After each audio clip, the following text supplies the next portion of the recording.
அஸ்ட்ரோசைன் channel வாயிலாக உலகெங்கும் வாழ்ந்து கொண்டிருக்கும் சகோதர சகோதரிகள் அனைவருக்கும் வாழ்த்துக்களும் வணக்கங்களும். இன்றைய பதிவில் நம்ம பார்க்கவிருக்கிறது 2024 டிசம்பர் மாத பலன்கள். முதலில் இந்த மாதத்துக்குரிய கிரகநிலைகளை பார்க்கலாம். அதன்படி காலச்சக்கரத்தினுடைய 2ஆம் இடம் என்று சொல்லக்கூடிய ரிஷபமனையில் குரு பகவான் வக்ரம் பெற்று அமர்ந்திருக்கிறது. கடகமனையில் செவ்வாய் பகவான் நீச்சமாகவும் வருகின்ற 7/12/2024 அன்று செவ்வாய் பகவான் வக்ரம் பெற்று அமர்ந்திருக்கார். கன்னிமனையில் கேது பகவானும் மீனமனையில் ராகு பகவானும் வீற்றிருக்க, விருச்சிக மனையில் சூரிய பகவான் அமர்ந்திருக்க, வருகின்ற 15/12/2024 அன்று சூரிய பகவான் தனுசு மனைக்கு பயிற்சியாகிறார். புதன் பகவான் பார்த்தீங்கன்னா 16/12/2024 அன்று புதன் பகவான் வக்ர நிவர்த்தி அடைகிறது விருச்சிக மனையில். சுக்கிர பகவான் 28/12/2024 அன்று கும்பமனைக்கு பயிற்சியாகிறார். கும்பமனையில் சனி பகவான் ஆட்சி பலம் மூல திரிகோண பலம் பெற்று வலிமையாக வீற்றிருக்கக்கூடிய இந்த மாதத்தில் என்ன மாதிரியான பலன்கள், சாதகம் என்ன, பாதகம் என்ன, எதை செய்யலாம், எதை செய்யக்கூடாது, எந்த தெய்வ வழிபாடு இந்த மாதம் உகந்தது என்பதை பற்றித்தான் இந்த பதிவில் நம்ம டீட்டெயிலாக பார்க்க போகிறோம். அதற்கு முன்னால் நம்முடைய சேனலை நீங்கள் முதல் தடவை பார்ப்பவர்கள் என்றால் மறக்காம சப்ஸ்கிரைப் பண்ணிக்கிங்க. கடகராசி அன்பர்களே, இந்த டிசம்பர் மாதம் எப்படி இருக்கும், என்ன மாதிரியான பலனை தரும் அப்படின்னு பார்க்கும் பொழுது, உங்கள் ராசிநாதன் என்று சொல்லக்கூடிய சந்திர பகவான் இந்த மாதத்தினுடைய தொடக்கத்திலேயே 5ஆம் இடம் என்று சொல்லக்கூடிய பூர்வ புண்ணியஸ்தானம் பஞ்சமஸ்தானத்தில் அமர்ந்து குருவினுடைய பார்வை பெற்றிருப்பது கூடுதல் சிறப்பை தரும். அதே போல இந்த செவ்வாயினுடைய வீட்டிலே சந்திரன் அமர்ந்து சந்திரனுடைய வீட்டில் செவ்வாய் அமர்வதும் பரிவர்த்தனை யோகம் பெறக்கூடிய அமைப்பும் இந்த காலகட்டம் உண்டு. உங்கள் ராசியிலேயே செவ்வாய் பகவான் அமர்ந்திருக்கார். 5க்குரியவன், பூர்வ புண்ணியஸ்தானத்தின் அதிபதி, தொழில் ஸ்தானத்தின் அதிபதியாக இருக்கக்கூடிய செவ்வாய் உங்கள் ராசியிலே அமர்ந்து நீச்சமாக அமர்ந்திருக்கார். ஆனாலும் சுக்கிரனுடைய பார்வை பெற்றிருக்கக்கூடிய அமைப்பில் என்ன நடக்க போகுது, உங்களுடைய மனசு, எண்ணம், செயல், சிந்தனைகள் திடமாக இருக்க போகிறது. எத்தனையோ மனக்குழப்பங்களில் ஆட்பட்டு கொண்டிருந்த இந்த கடகராசி என்பவர்கள் இந்த டிசம்பர் மாதத்திலிருந்து தன்னம்பிக்கை கிடைக்கக்கூடிய வகையில் இருக்க போகிறது அப்படின்னு சொல்லலாம். அதாவது கடவுளுடைய அனுகிரகங்கள் உங்களுக்கு கிடைக்க போகிறது. எத்தனையோ கடவுளை, அதாவது இஷ்ட தெய்வத்தை வழிபாடு செய்தீர்கள், குலதெய்வத்தை வழிபாடு இருந்தீர்கள் அல்லவா, அத்தனையும் சிறப்பு பெறக்கூடிய வகையில் இருக்கு. அப்போ கடந்த 2 வருடங்களாகவே மனக்குழப்பம், மனசு நான் சொல்றது சரியில்லை, நடக்கல, இந்த மனம் சார்ந்த விஷயத்தில் பிரச்சனை, வேலையில் பிரச்சனை, தொழிலில் பிரச்சனை, குடும்பத்தில் பிரச்சனை, கடனில் பிரச்சனை, இந்த மாதிரி பிரச்சனை என்று சொல்லி இந்த மன அழுத்தத்துக்கு ஆட்பட்டு கொண்டு இருக்கக்கூடிய இந்த கடகராசி அன்பர்கள் இந்த டிசம்பர் மாதத்திலிருந்து வெளிவரக்கூடிய அத்தனை அம்சங்களும் இந்த காலகட்டம் உங்களுக்கு இருக்கு. பட் என்ன, இந்த ஆயில்யம் நட்சத்திரத்தில் இருக்கிறவங்களுக்கு மட்டும் இன்னும் கொஞ்சம் மன அழுத்தம்ங்கிறது இருந்துட்டு தான் இருக்கு. பட் என்ன, அவர்கள் பார்த்தீங்கன்னா எந்த ஒரு விஷயமாக இருந்தாலும் கொஞ்சம் யோசித்து செயல்படணுங்கிறத ஞாபகத்தில் வைத்து கொண்டாலே போதும்.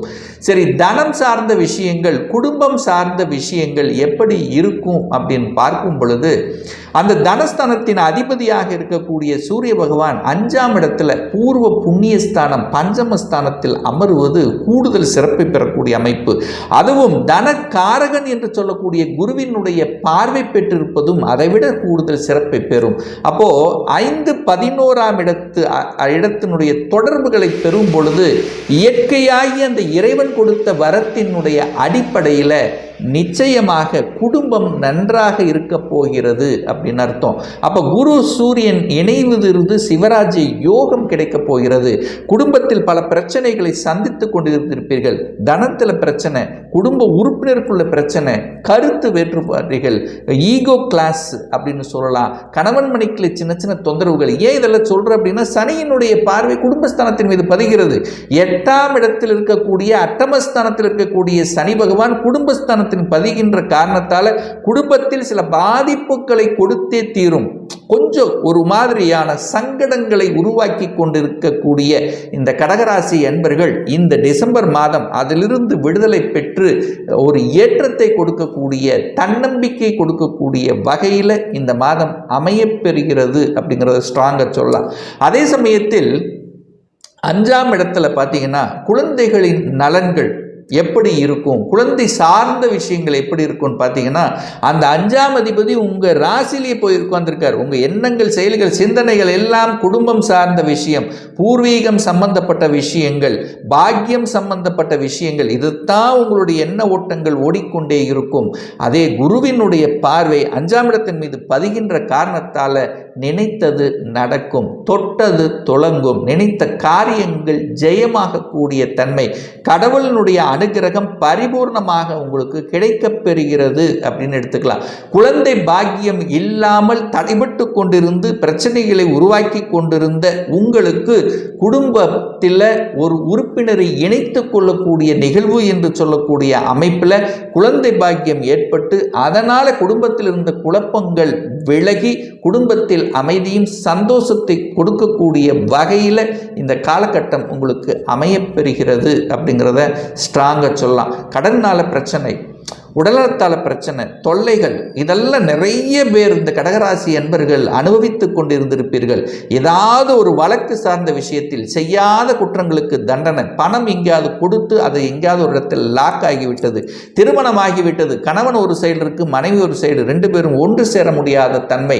ஸோ இந்த மாதிரியான அழுத்தம், பிரச்சனை, பிரிவு, இந்த மாதிரியான இருக்கக்கூடிய இந்த கடகராசி அன்பர்களுக்கு நிச்சயமாக இந்த டிசம்பர் மாதத்திலிருந்து அதுக்கு அனுகூல வாய்ப்புகளை உங்களுக்கு கொடுக்க போகிறது அப்படின்னு சொல்லலாம். திருமணம் நடக்கலை, திருமணத்தில் பிரச்சனை, திருமணத்தில் தாமதம், திருமணம் நடந்தும் பிரச்சனை. ஸோ இந்த மாதிரியான பிரச்சனையோடு இருக்கக்கூடியவர்கள் இப்போ சுக்கிரன் 7ஆம் இடத்தில் அமர்ந்து அதுக்கு ஒரு சொல்யூஷன் உங்களுக்கு கொடுக்க போகிறது. சுக்கிரன் என்பது கலத்திர காரகன் 7ஆம் இடத்தில் அமர்ந்து கொண்டு உங்கள் லக்னத்தை பார்க்கறதுனால, ராசியை பார்க்கறதுனால அதுக்கு ஒரு விடிவு காலம் பிறக்க போகிறது. 7க்குரியவன் 8ஆம் இடத்தில் இருக்கார். இதுவரைக்கும் வக்ர நிலையில் இருந்தார், உக்கிரமாக செயல்பட்டு கொண்டிருந்தார். அப்போ 7க்குரியவன் 8ல் இருக்கும்போது அங்கே ஆட்சி பலத்தோட வலிமையாக இருக்கும்போது திடீர் திருமண வாய்ப்புகள் கைகூடக்கூடிய சந்தர்ப்ப சூழ்நிலைகளை உருவாக்கும்.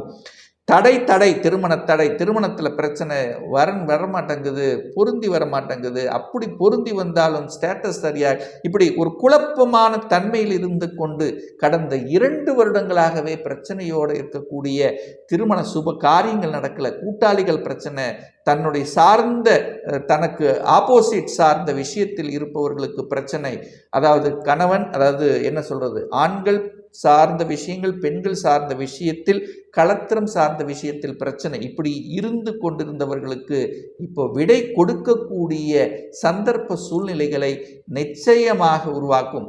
கூட்டு தொழில் பிரச்சனை, தொழிலில் ஒரு பெரிய அபிவிருத்தியே நமக்கு கிடைக்கல, நல்ல தொழில் ஓடுது, பெரிய லாபம் கிடைக்கல, அல்லது தொழிலில் ஏதாவது ஒரு முடக்கமாக இருக்கு, விரிவுபடுத்த முடியல, அழுத்தம் ப்ரெஷரோடு இருக்குது, சரியான தொழிலாளர்கள் நமக்கு கிடைக்கல. ஸோ இந்த மாதிரி ஏதோ ஒரு ரூபத்தில் தொழில் சார்ந்த விஷயத்திலும் பிரச்சனையோடு தான் இந்த கடகராசி என்பவர்கள் இருந்து கொண்டிருக்கிறீர்கள் என்பதுதான் நிதர்சனமான உண்மை.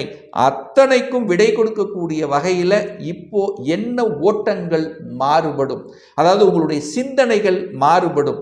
ஏன் இது நடந்தது, ஏன் இப்படி ஆச்சு, மறைக்கப்பட்டது. சந்திரன், அதாவது உங்களுடைய அந்த மனோகாரகன் பார்த்தீங்கன்னா குழப்பத்தில் இருக்கக்கூடிய தன்மை, குழப்பத்தில் நீங்கள் எடுக்கக்கூடிய சில டிசிஷன்கள் இப்போ உங்களுக்கு அது ஒரு தன்மை இருந்தது அல்லவா, அந்த டிசிஷன் மேக்கிங்கிறது இப்போ நல்லா இருக்க போகுதுன்னு அர்த்தம். எப்படி நல்லா இருக்க போகுது, அனுபவம் கிடைத்திருக்கிறது.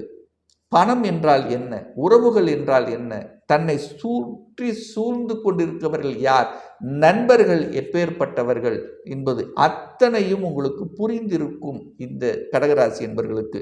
இப்போ அஷ்டம சனி இனி ஒரு 2-3 மாதத்தில் விலக இருக்கிறதல்லவா, அப்போ விலகக்கூடிய டைம்ல உங்களுக்கு கொடுத்து விட்டு செல்வார் அப்படிங்கிற அமைப்புக்கு ஏற்ப தொழிலிலும் வேலையிலும் முன்னேற்றத்தை கொடுக்கக்கூடிய அமைப்பில் இந்த டிசம்பர்லேருந்து உங்களுக்கு நல்லா இருக்க போகுது.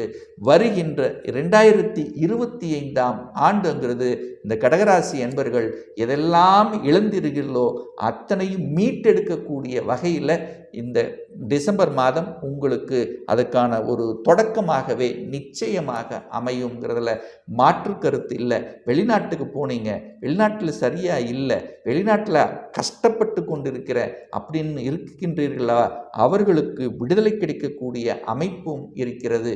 அப்போ நிச்சயமாக இந்த டிசம்பர் மாதத்திலிருந்து நீங்கள் விடுதலை பெறுவீர்கள். எதில் விடுதலை பெறுவீர்கள்? மன அழுத்தத்திலிருந்து விடுதலை பெறுவீர்கள். துன்பம் துயரத்திலிருந்து விடுதலை பெறக்கூடிய தன்மை. கடன் அழுத்திக் கொண்டிருந்தது, கடனிலிருந்து விடுதலை பெறப் போகிறீர்கள். நோய் சார்ந்த விஷயத்தில் பிரச்சனை அனுபவித்துக் கொண்டிருந்தவர்கள் அதிலிருந்து விடுதலை அடையப் போகிறீர்கள்.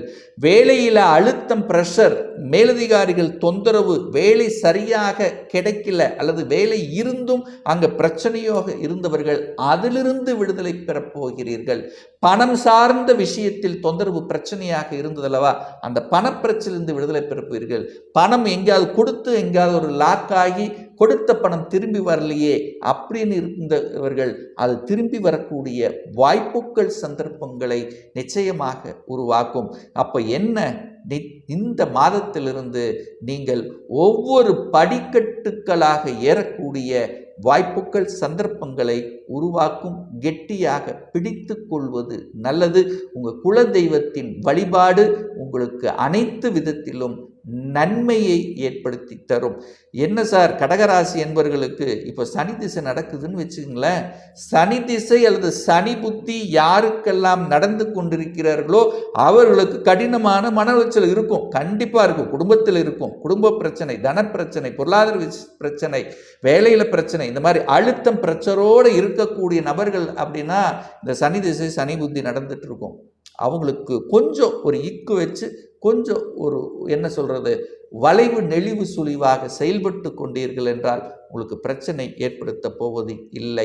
ஒரு துல்லிய பலன் வேணும், ஒரு பர்சனல் கன்சல்டேஷன் எடுத்துக்கணும், சுய ஜாதகம் பார்க்கணும் என்று விருப்பமுடைய அன்பர்கள் டிஸ்பிளே தெரியக்கூடிய நம்பருக்கு வாட்ஸ்அப் மூலமாகவோ ஃபோன் கால் மூலமாகவோ தொடர்பு கொண்டு அப்பாயின்மெண்ட் பெற்றுக்கொண்டு கன்சல்டேஷன் எடுத்துக்கலாம். இந்த பதிவு நிச்சயமாக ஏதாவது ஒரு ரூபத்தில் உங்களுக்கு யூஸ்ஃபுல்லாக அமையுங்கிறதுல எந்தவித மாற்று கருத்தும் கிடையாது. நம்ம சேனலை நீங்கள் ஃபர்ஸ்ட் டைம் பார்ப்போம் என்றால் மறக்காம சப்ஸ்கிரைப் பண்ணிக்கிங்க. பக்கத்தில் இருக்கக்கூடிய பெல் பட்டன் மற்றும் ஆல் நோட்டிஃபிகேஷனை கிளிக் பண்ணும்போது நான் போடக்கூடிய அடுத்தடுத்த பதிவுகள் உங்களுடைய நோட்டிஃபிகேஷனில் வந்து சேரும். இந்த ராசி நட்சத்திர நேயர்கள் அனைவரும் வாழ்க வளர்க வளமுடன் என்று எனது வாழ்த்தினை தெரிவித்துக் கொண்டு விடைபெறுகிறேன். நன்றி, வணக்கம், வாழ்த்துக்கள்.